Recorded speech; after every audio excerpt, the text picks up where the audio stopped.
نعیم بن عبداللہ المجمر نے بیان کیا اور ان سے حضرت ابو ہریرہ رضی اللہ عنہ نے بیان کیا کہ رسول اللہ صلی اللہ علیہ وسلم نے فرمایا، مدینے کے راستوں پر فرشتے ہیں، نہ اس میں طاعون آ سکتا ہے نہ دجال۔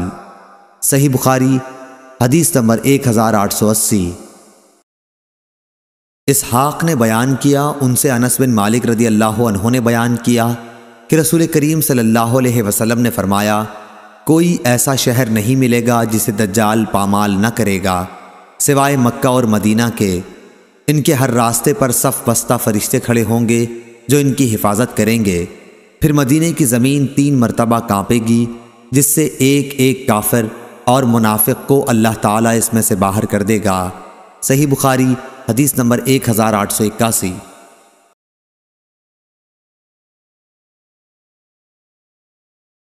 سفیان نے بیان کیا، ان سے محمد بن منقدر نے اور ان سے جابر رضی اللہ عنہ نے کہ ایک اعرابی نے نبی کریم صلی اللہ علیہ وسلم کی خدمت میں حاضر ہو کر اسلام پر بیعت کی۔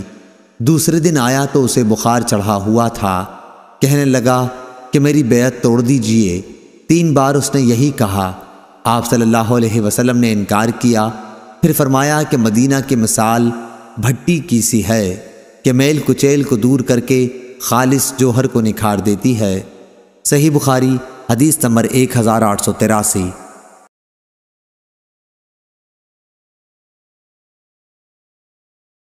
وہب بن جریر نے بیان کیا، ان سے ان کے والد نے بیان کیا، انہوں نے یونس بن شہاب سے سنا اور انہوں نے انس رضی اللہ عنہ سے کہ رسول اللہ صلی اللہ علیہ وسلم نے فرمایا کہ اے اللہ، جتنی مکہ میں برکت عطا فرمائی ہے، مدینے میں اس سے دگنی برکت کر۔ جریر کے ساتھ اس روایت کے مطابق عثمان بن عمر نے یونس کے واسطے کے ساتھ کی ہے۔ صحیح بخاری حدیث نمبر 1885۔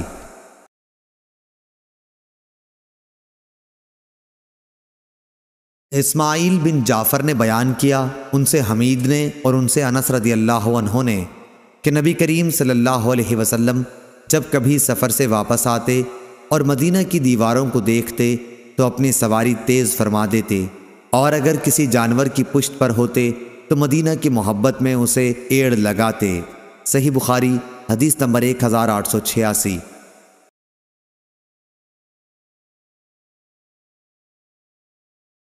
انس رضی اللہ عنہ نے بیان کیا کہ بنو سلمہ نے چاہا کہ اپنے دور والے مکانات چھوڑ کر مسجد نبوی سے قریب اقامت اختیار کر لیں، لیکن رسول اللہ صلی اللہ علیہ وسلم نے یہ پسند نہیں کیا کہ مدینہ کے کسی حصے سے بھی رہائش ترک کی جائے۔ آپ صلی اللہ علیہ وسلم نے فرمایا، اے بنو سلمہ، تم اپنے قدموں کا ثواب نہیں چاہتے؟ چنانچہ بنو سلمہ نے اپنی اصلی اقامت گاہ میں ہی رہائش باقی رکھی۔ صحیح بخاری حدیث نمبر 1887۔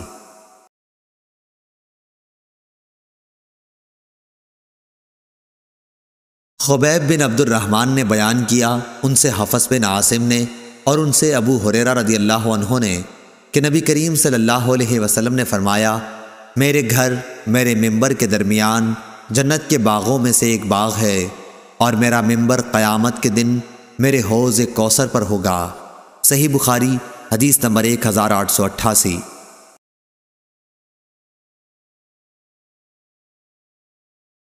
ابو اسامہ نے کہا، ان سے ہشام نے، ان سے ان کے والد عروہ نے اور ان سے عائشہ رضی اللہ عنہا نے کہ جب رسول کریم صلی اللہ علیہ وسلم مدینہ تشریف لائے تو ابو بکر اور بلال رضی اللہ عنہ بخار میں مبتلا ہو گئے۔ ابو بکر رضی اللہ عنہ جب بخار میں مبتلا ہوئے تو یہ شعر پڑھتے، ہر آدمی اپنے گھر والوں میں صبح کرتا، حالانکہ اس کی موت اس کی جوتی کے تسمے سے بھی زیادہ قریب ہے۔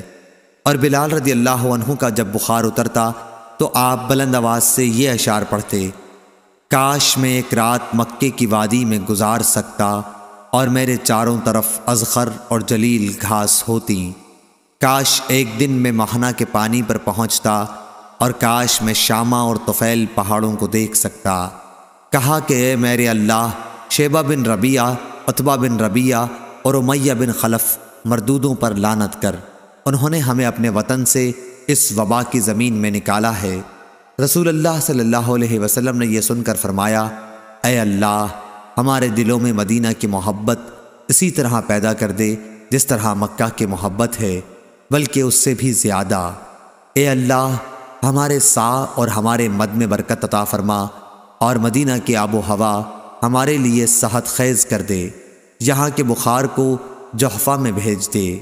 عائشہ رضی اللہ عنہا نے بیان کیا کہ جب ہم مدینہ آ گئے تو یہ خدا کی سب سے زیادہ وبا والی سرزمین تھی۔ انہوں نے کہا مدینہ میں بطحان نامی ایک نالے سے ذرا ذرا بدمزہ اور بدبودار پانی بہا کرتا تھا۔ صحیح بخاری حدیث نمبر 1889۔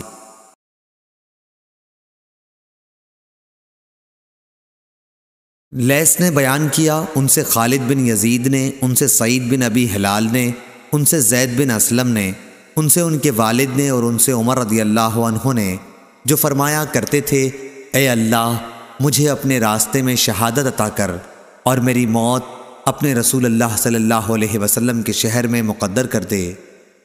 صحیح بخاری حدیث نمبر 1890۔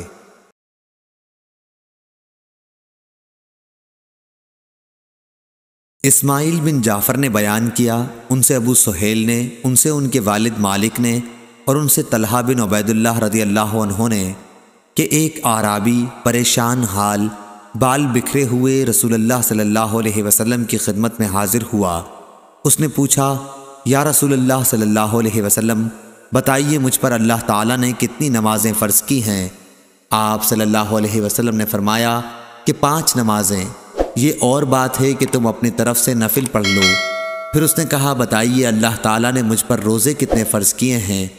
حضرت صلی اللہ علیہ وسلم نے فرمایا کہ رمضان کے مہینے کے، یہ اور بات ہے کہ تم خود اپنے طور پر کچھ نفلی روزے اور بھی رکھ لو۔ پھر اس نے پوچھا اور بتائیے زکوٰۃ کس طرح مجھ پر اللہ تعالیٰ نے فرض کی ہے؟ آپ صلی اللہ علیہ وسلم نے اسے شرع اسلام کی باتیں بتا دیں۔ جب اس اعرابی نے کہا اس ذات کی قسم جس نے آپ صلی اللہ علیہ وسلم کو عزت دی، نہ میں اس سے جو اللہ تعالیٰ نے مجھ پر فرض کر دیا ہے کچھ بڑھاؤں گا اور نہ گھٹاؤں گا، اس پر رسول اللہ صلی اللہ علیہ وسلم نے فرمایا اگر اس نے سچ کہا ہے تو یہ مراد کو پہنچا، یا آپ نے یہ فرمایا کہ اگر سچ کہا ہے تو جنت میں جائے گا۔ صحیح بخاری حدیث نمبر 1891۔